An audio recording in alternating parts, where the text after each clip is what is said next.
supérieur à l'autre. Là, ils sont forts. Avec son pouvoir, avec leur pouvoir. Il peut écraser l'autre. Mais est-ce bien nécessaire? Est-ce être fort? Alors, être un homme,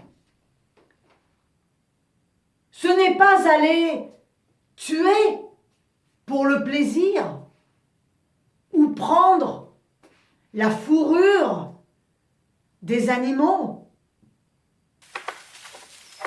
ou courir après un cerf pour lui enlever la vie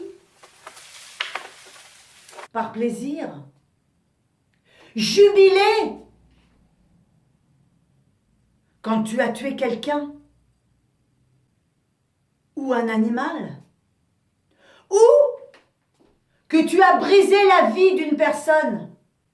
Tu sais, Gandhi, il disait ceci: on peut juger de la grandeur d'une nation par la façon dont les animaux y sont traités. Moi, je dirais ceci: un homme fort, il n'existe pas. Mais un être humain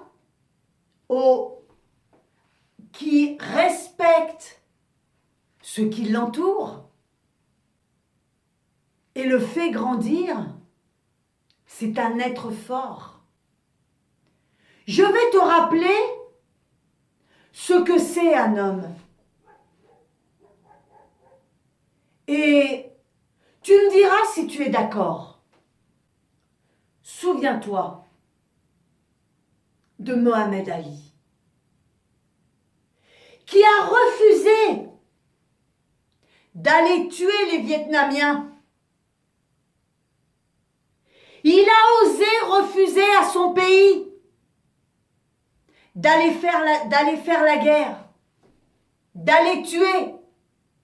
Je dis de cet homme que c'est un grand homme. Regarde, Monsieur Mandela, 27 ans d'emprisonnement. Il aurait pu les tuer, se venger. Mais non. Il s'est servi de sa tête pour faire de son calvaire une chose extraordinaire, une force, une intelligence. Il a réussi à changer la façon de penser de certains hommes. Et regarde, il a réussi. Il n'a pas déclaré la guerre. Juste en communiquant. Avec patience. La patience, c'est une vertu. Mais l'homme d'aujourd'hui n'a plus cette vertu.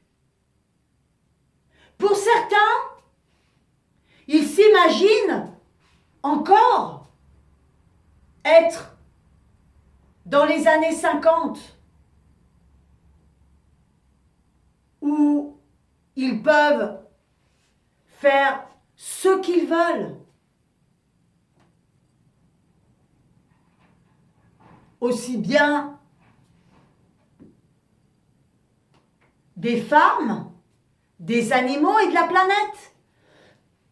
Pardon.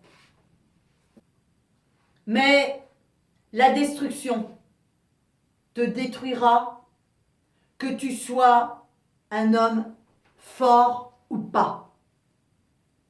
Mais en revanche, là, la communication te rendra plus fort et te fera grandir. Tu prendras conscience que la vie sur Terre est... que respecter la nature est de notre ressort à tous. Elle t'a été prêtée. Et quand on te prête quelque chose, on le rend dans l'état.